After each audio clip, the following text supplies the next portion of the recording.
الشيطان الرجيم بسم الله الرحمن الرحيم السلام عليكم ورحمة الله تعالى وبركاته الحمد لله رب العالمين الذي خلق الموت والحياة ليبلوكم أيكم أحسن عملا أشهد أن لا إله إلا الله وحده لا شريك له وأشهد أن محمد عبده ورسوله اللهم صل على سيدنا محمد وعلى آله وصحبه وبارك وسلم وقال الله تعالى في الكتاب العزيز أعوذ بالله من الشيطان الرجيم بسم الله الرحمن الرحيم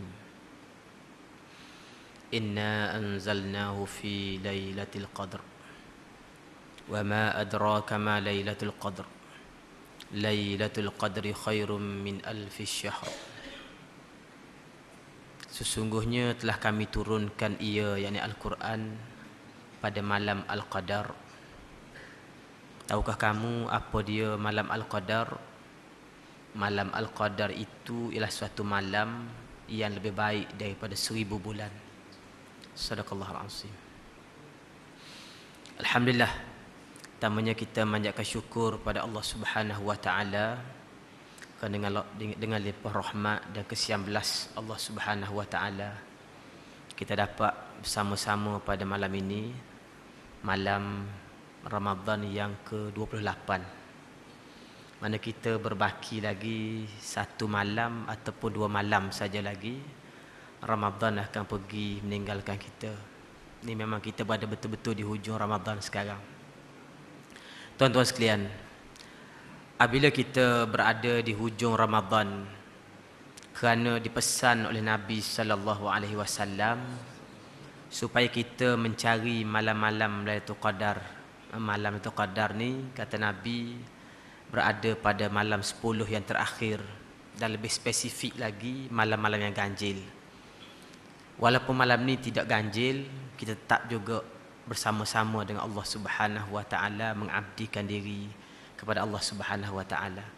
Tuan-tuan sekalian, di sebalik daripada kita bekerja keras untuk mencari kelebihan-kelebihan pada Lailatul Qadar, dan sebenarnya bukan di surau yang berkat ini saja, di seluruh dunia manusia yang beragama Islam, yang mengaku beriman pada Allah Subhanahu wa taala, mereka mendirikan malam-malam Ramadan dengan mengharapkan keredaan daripada Allah Subhanahu wa taala.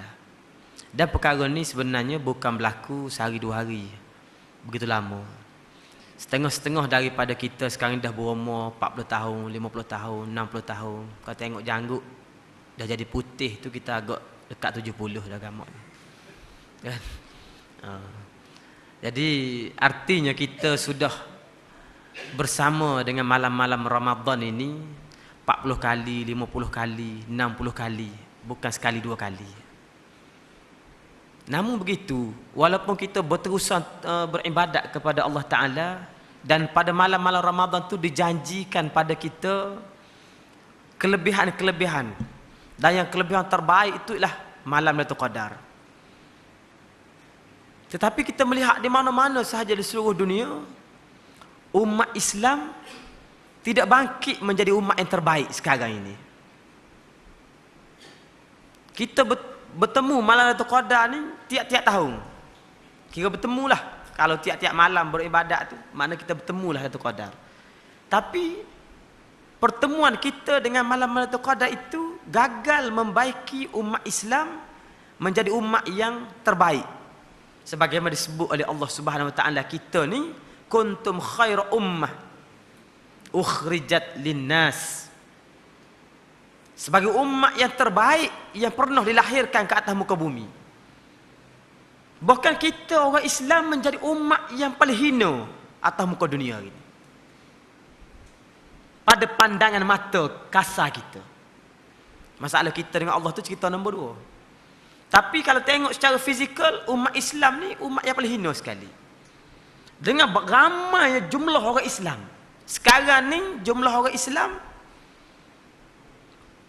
hampir mencecah 1/4 daripada penduduk dunia. bancian yang baru. Dan dijangka dengan kadar pertumbuhan umat Islam sekarang ni, dalam masa 50 tahun daripada sekarang, orang Islam akan berjumlah 1/3 daripada jumlah penduduk dunia. Tapi di mana-mana sahaja seluruh dunia kita tengok, kalau orang Islam tu dia minoriti, dia mesti ditindas, dianiaya, dizalimi, dibunuh. Tersebutlah kat mana-mana saja.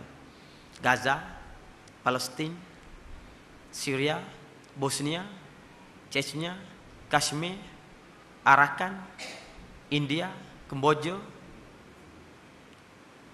mana lagi? Mindanao, Selatan Thai, pendek kata kita sebut mana-mana, Cina, semua tempat kalau orang Islam minoriti mesti dia kena tindas. Kalau orang Islam majoriti, orang Islam lah yang menjuarai segala masalah sosial. Buang anak, berzina, minum arak, isap dadah, tersebutlah apa jenis masalah sosial. Kalau kita majoriti, memang kita lah paling ramai sekali. Artinya bangsa Islam telah menjadi bangsa yang hina atas muka bumi ini. Kenapa demikian? Sedangkan kita melalui malam-malam Ramadan, dan pada malam Ramadan itu dijanjikan pada kita, tiap-tiap tahun ada satu malam Lailatul Qadar. Banyak orang percaya 27 hari bulan, malam 27 itu Lailatul Qadar. Tapi oleh kerana Nabi tak sebut secara spesifik 27, malam besok boleh jadi malam Lailatul Qadar lagi. Kan? Boleh jadi malam ni. Masa ada hadis Nabi sebut 10 malam terakhir. Ada hadis Nabi sebut malam-malam ganjil. Maknanya masih ada lagi, mungkin bukan semalam. Kalau kita dah berjumpa semalam pun, adakah kita telah berjaya memberikan kemuliaan pada orang Islam? Ini soalan-soalan yang saya timbulkan ni supaya kita berfikir. Kerana selama ni banyak orang Islam, mereka berlomba-lomba beribadat mengejar kelebihan Lailatul Qadar, tetapi dia tak tahu sebab apa Lailatul Qadar termulia kenapa. Allah Ta'ala menyebut dalam Al-Quran, Inna anzalnahu fi Lailatul Qadar. Sesungguhnya telah kami turunkan ia, yakni Al-Quran, pada malam Al-Qadar. Rupa-rupanya malam Al-Qadar ni menjadi begitu mulia, sampai mulia seperti 1000 bulan kelebihannya. Kerana malam itulah turunnya Al-Quran. Malam Al-Qadar tu menjadi mulia kerana pada malam tu diturunkan Al-Quran. Bukannya Quran ni jadi mulia kerana diturun malam Al-Qadar. Kita kena faham.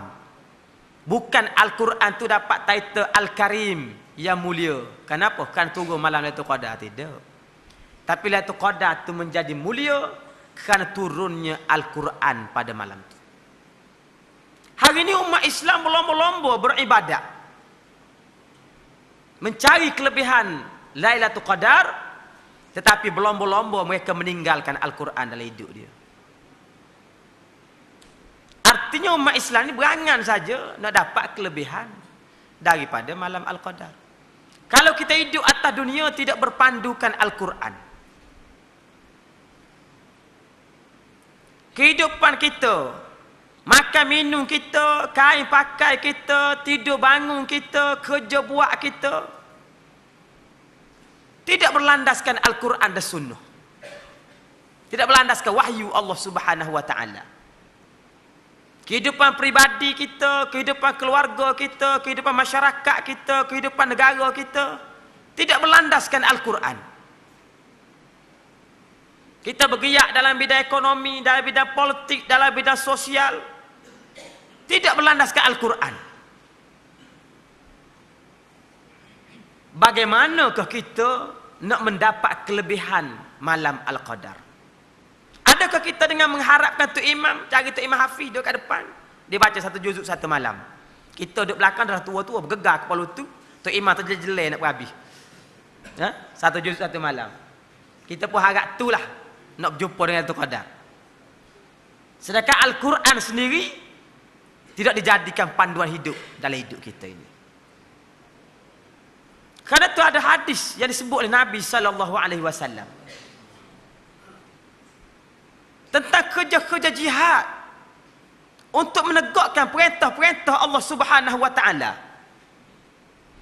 Orang yang berjihad di jalan Allah Subhanahu wa taala pada malam, berjihad pada jalan Allah taala itu, kata Nabi, lebih baik daripada orang yang mendirikan beribadat pada malam Lailatul Qadar di hadapan Hajarul Aswad. Kita kira depan Hajarul Aswad ni tempat paling baik sekali kita buat ibadat. Ibadat pun malam Lailatul Qadar, Nabi banding dengan orang berjihad menegakkan perintah-perintah Allah Subhanahu wa taala ni, baik berjihad lagi. Kerana apabila manusia sibuk duk beribadat, dalam masa sama membiarkan perintah-perintah Allah Ta'ala, hukum-hukum Allah Ta'ala itu tak dilaksanakan, tidak menjadi peraturan hidup kita, maka tidak ada nilai lagi kita ni nak mengaku sebagai seorang Islam. Di mana hujah kita nak kata kita orang Islam? Nak hujah kita pasal kita semayang saja? Pasal kita puasa? Sedangkan dalam Quran itu begitu banyak sekali perintah-perintah Allah Subhanahu wa taala. Begitu banyak sekali larangan-larangan Allah Subhanahu wa taala. Orang Islam ramai yang berpuasa, tapi ramai-ramai puasa tu ramai juga yang tak semayang. Berpuasa tapi tak semayang ramai. Berapa ramai orang yang berpuasa tapi tak tutup aurat? Ramai. Berapa ramai orang semayang berjemaah, tapi kalau sebut kata hukum hudud, dia berdiri bulu roma, mula lari. Berapa ramai orang yang menerima ibadat-ibadat dalam Islam, menolak politik Islam? Berapa ramai? Berapa ramai orang yang begitu cermat mengambil wuduk, tapi tak cermat dalam memilih pemimpin? Berapa ramai? Menunjukkan kepada kita sebenarnya sebahagian besar hidup kita ni tidak berpandukan Al-Quran. Awal-awal Ramadan biasa ustaz-ustaz ceramah beritahu pada kita la'allakum tattaqun, mudah-mudahan kita ni menjadi orang yang bertakwa. Takwa ni benda apa? Antara makna takwa ni cermat dengan hukum-hukum Allah Subhanahu wa taala. Cermat hidup kita ni takut pelanggar hukum Allah Ta'ala. Takut Allah Ta'ala kata halal, kita pergi kata haram. Cermat hidup kita tanda kita takwa. Sedangkan dalam banyak urusan hidup kita, kita tak cermat. Artinya hidup kita tu tidak berasaskan Al-Quran dan Sunnah. Maka kita kena merenung hari ini, melihat keadaan umat Islam yang sabar tahun diberikan peluang oleh Allah Ta'ala berjumpa dengan Ramadan. Kita tahun ni alhamdulillah diberi rezeki jumpa lagi. Tahun depan tak tahu lagi. Mungkin sebahagian besar daripada kita ni ada peluang lagi berjumpa tahun depan. Kalau kapal terbang kita naik tak kena tembok. Sekarang tak boleh kira. Kita naik kapal terbang ramai jatuh semua mati habis satu surau. Kan? Kita jumpa lagi Ramadan tahun depan. Tapi begitu juga keadaan umat Islam terus menerus dalam keadaan hina, dalam keadaan tempat yang paling rendah sekali. Di mana-mana dipandang orang Islam ni sebagai orang yang bermasalah. Artinya Ramadan yang kita berjumpa tiap-tiap tahun ni gagal mengubah orang Islam menjadi orang yang mulia. Bukan kerana jahatnya orang Yahudi, bukan kerana perancangan orang Nasrani, tetapi kerana kita sendiri meninggalkan Al-Quran. Orang Islam ni dia meninggalkan Al-Quran. Quran ni bila kita baca, Allah Ta'ala sebut fi suhufim mukarramah marfu'atim mutahharah. Al-Quran ni dia duduk dalam suhuf-suhuf, lembaran-lembaran yang dimuliakan, yang ditinggikan, yang disucikan. Kita orang Melayu ni kalau yang dimuliakan ni, Quran ni dia peluk, dia cium, letak macam ni. Dia ingat tu muliakan Quran. Kalau sebut marfu'ah, ditinggikan, dia letak atas almari tinggi sekali. Dia takut budak pijak, dia takut budak langkah, macam-macam. Jadi ditinggikan, letak tempat tinggi sekali. Dia sendiri nak ambil pun tak boleh. Susah kursi nak ambil, kan? Kerana ditinggikan. Kalau kata disucikan, mutahharah, dia bubuh dalam kain kuning, buku elok-elok tak situ, kan? Takut kena abuk, takut kotor. Sedangkan makna dimuliakan, disucikan, ditinggikan itu artinya kita mengangkat Al-Quran ini menjadi peraturan dalam hidup kita.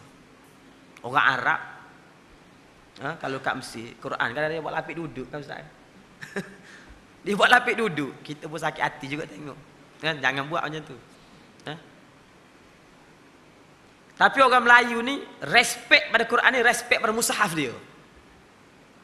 Bukan respect pada hukum-hukum peraturan yang terdapat dalam Quran. Inilah realiti yang kita hadapi hari ini, yang menyebabkan sebahagian besar daripada pengabdian kita kepada Allah Subhanahu wa taala itu tidak memberi makna dalam pembinaan orang Islam. Kerana rajin sembahyang, keluar pada sembahyang tak tahu Quran. Rajin berpuasa, tak makan, tak minum, nasi kat rumah. Rasuah makan tapi. Kan? Dia tak makan tu, nasi kat rumah dia tak makan. Ya halal. Rasuah makan. Riba makan. Tak ada apa-apa. Kan? Bila berpuasa, bini baru kahwin, bini comel pula tu. Tengok saja. Nak jamuh tak berani pasal puasa. Tapi bini orang lain, anak dara orang lain, boleh hangkuk, boleh buat lari, boleh tengok, boleh macam-macam. Bini pun sama. Dengan laki nak tu tak berani bulan puasa. Kat luar tunjuk pusat, tunjuk ketiak, macam-macam. Pasal hidup kita tu tidak berpandukan Al-Quran. Tuan-tuan sekalian, dalam masa ringkas ini, sampai pukul 10 cukup tak? Apabila kita hidup atas dunia, hidup kita tidak mematuhi perintah-perintah Allah Subhanahu wa taala yang terkandung dalam Al-Quran, dia menjadi sebab yang pertama, segala amalan yang kita buat ni menjadi sia-sia. Yang kedua, bila kita melakukan sesuatu amal, buat amal terus runtuh, hancur lebu, habis. Pahalanya hancur, tak tahu ke mana. Yang ketiga, bila kita buat amal, segala amal yang kita kerjakan tidak akan dipertimbangkan oleh Allah Ta'ala pada hari akhirat. Bila kita ni tak ikut perintah-perintah Allah Ta'ala hidup atas dunia ini. Dan yang keempat, dia menjadi sebab kita masuk neraka Allah Subhanahu wa taala pada hari akhirat. Inilah yang disebut oleh Allah Ta'ala, Qul hal nunabbi'ukum bil akhsarina a'mala allazina dhalla sa'yuhum fil hayatid dunya wa hum yahsabuna annahum yuhsinuna sun'a ulaika allazina kafaru bi ayati rabbihim wa liqa'ih fahabitat a'maluhum fala nuqimu lahum yawmal qiyamati wazna zalika jazaohum jahannam bima kafaru wattakhazu ayati wa rusuli huzwa. Tanyakan oleh Muhammad, tuan-tuan semua nak tahu tak, siapakah orang yang rugi dari segi amalan-amalan dia? Beramal-beramal rugi. Kalau tak beramal rugi, kita tahu dah. Pasal biasa orang beramal mendapat fadilat daripada amal dia. Ni beramal tapi rugi. Bil akhsarina a'mala. Tuan-tuan nak tahu, kata Allah Ta'ala, orang ni ialah orang yang sia-sia semua amalan sepanjang hidup di atas dunia. Allazina dhalla sa'yuhum fil hayatid dunya. Orang yang sia-sia amalan-amalan dia sepanjang hidup di atas dunia. Buat amal sia-sia. Wa hum yahsabuna annahum yuhsinuna sun'a. Dia sendiri duk menyangka, sedap hati dah dia ni.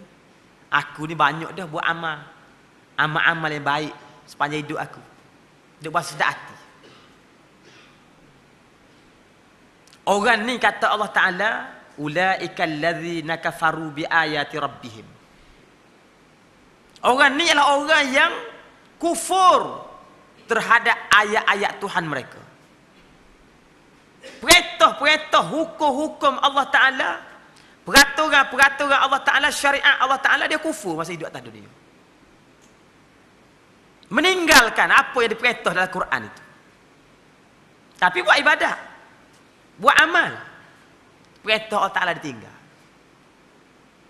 Waliqa'ih, dan dia kufur juga kepada berjumpa dengan Allah Ta'ala pada hari akhirat. Manusia bila dia kufur berjumpa Allah Ta'ala pada akhirat, halal haram ni tak jadi peraturan dalam hidup dia. Dia akan langgar perintah-perintah Allah Subhanahu Wa Ta'ala. Pasal orang yang yakin aku ni akan berjumpa semula dengan Allah Ta'ala. Silap-silap hari bulan Tuhan tanya aku tak boleh jawab, masuk neraka, tak ada pasal. Duduk atas dunia ni cermat. Kerana takut terlanggar perintah Allah Ta'ala. Orang cermat tu tanda dia beriman dengan hari akhirat. Orang yang hidup atas dunia tidak cermat, itu orang tidak beriman dengan hari akhirat. Kerana tiap-tiap perbuatan kita atas dunia ni ada implikasi dia pada hari akhirat. Bila berlaku kedua kekufuran ni, kata Allah Ta'ala, yang pertama kufur kepada ayat-ayat Allah, yang kedua kufur kepada berjumpa semula dengan Allah Ta'ala pada hari akhirat, fahabitat a'maluhum, runtuh, hancur semua amalan-amalan yang dia kerjakan. Kita mari terawih. Kalau kira terawih dengan balik kampus, tak balik kampung lagi. Malah ni orang dah balik kampus semua, kan? Mari terawih. Lepas terawih dengan ceramah pula. Pada dengan ceramah ni ustaz nak minta derma pula ni. Benar tak? Kalau mari ceramah, dengar ceramah, lepas tu dapat bering, boleh tahan juga. Ha? Tapi mari juga. Pasal apa? Pasal kita mengharapkan amalan-amalan kita ni menjadi perhitungan pada hari akhirat. Tiba-tiba kata Allah Ta'ala, kalau kamu kufur kepada ayat Allah di hari akhirat, fala nuqimu lahum yaumal qiyamati wazna. Allah Ta'ala tidak akan mempertimbangkan amal-amal yang dia kerjakan atas dunia. Tidak akan dipertimbangkan. Kalau dah demikian, zalika jazaohum jahannam. Balasan yang paling munasabah untuk dia ialah neraka jahannam. Neraka jahannam. Punca kenapa? Bima kafaru. Disebabkan oleh kekufuran tadi. Bila kita kufur, dia disebab amalan kita hancur. Allah Ta'ala tidak pertimbangkan amal kita di akhirat, kita dibubuh neraka. Bima kafaru, dengan sebab kekufuran tadi. Wattakhazu ayati wa rusuli huzwa, dan dengan sebab masa atas dunia dulu dia telah menjadikan ayati, ayat-ayatku, kata Allah Ta'ala, Quran yang turun pada malam Al-Qadar itu, hukum-hukum yang terkandung di dalamnya, peraturan-peraturan syariat yang adalah Quran itu, wa rusuli, dan rasulku, sunnah-sunnah Nabi, perintah-perintah Nabi, larangan-larangan Nabi, dijadikan apa? Huzwa, barang olok-olok saja, barang mainan saja. Duduk atas dunia buat main-main saja. Hukum Allah Ta'ala, perintah-perintah Nabi, sunnah Nabi, buat main-main saja. Nak buat-buat, nak tinggal-tinggal, tak peduli. Memperolok-olokkan perintah-perintah Nabi, perintah-perintah Allah Ta'ala. Ini semua menjadikan sebab amal-amal kita hancur atas dunia ini, dan sia-sia semua amalan kita. Sebab tu hari ni bila kita tengok orang beriman, orang yang mengaku beriman, orang Islam lah, di mana-mana, dalam keadaan keadaan mereka berlomba-lomba beramal kepada Allah Subhanahu wa taala, tetapi mereka menjadi bangsa yang lemah. Kerana begitu banyak berlaku kekufuran kepada perintah-perintah Allah Subhanahu wa taala. Sebab itulah tuan-tuan semua, di sebalik kita berebut-rebut berlomba-lomba untuk mengejar malam Al-Qadar, jangan kita lupa tanggungjawab kita untuk berjihad menegakkan perintah-perintah Allah Subhanahu wa taala. Hari ni sebahagian perintah tu nak tegak tak boleh. Yang boleh tak buat pun banyak. Yang nak buat tak boleh kan terhalang oleh sebab-sebab lain. Semua yang tak boleh tu berhajat kepada jihad di jalan Allah Subhanahu wa taala. Jihad dengan harta boleh, jihad dengan nyawa pun boleh. Hari ni kalau siapa jihad dengan nyawa, balik kalau tak mati masuk SA. Jihad dengan harta tak kena SA. Jihad satu jalan yang ada di hadapan kita hari ini untuk kita menegakkan perintah-perintah Allah Subhanahu wa taala. Kerana saya melihat di banyak tempat banyak orang yang sanggup duduk dalam majlis-majlis ilmu, mendengar kuliah saban hari, tapi masih berat punggungnya untuk berjihad di jalan Allah Subhanahu wa taala. Kalau Allah Taala perintah infiru khifafan wasiqalan. Tetapi kita masih lagi tidak sanggup untuk berjihad jalan Allah Taala. Ilmu tu bagus dah, mengaji bagus dah, tapi semangat jihad tak ada lagi. Walaupun ustaz tu mari pam macam-macam dah, beritahu betul dah. Boleh jadi sebab ustaz sendiri pun tidak berjihad agama dia. Kan? Kita ini jalan yang mesti tempuh sekarang. Mungkin bila kita berjumpa dengan hadis Nabi sebut, orang yang berhenti sebentar kerana berjihad jalan Allah Ta'ala tu lebih baik daripada orang beribadat pada malam Al-Qadar di hadapan Hajarul Aswad.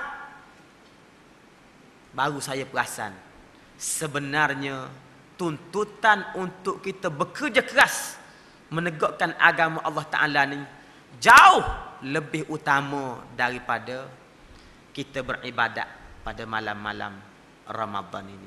Bukan makna saya beritahu ni supaya kita tinggalkan malam Ramadan, tetapi supaya kita di samping kita beribadat, kita bangun untuk berjihad di jalan Allah Subhanahu wa taala. Dengan apa cara yang kita ada?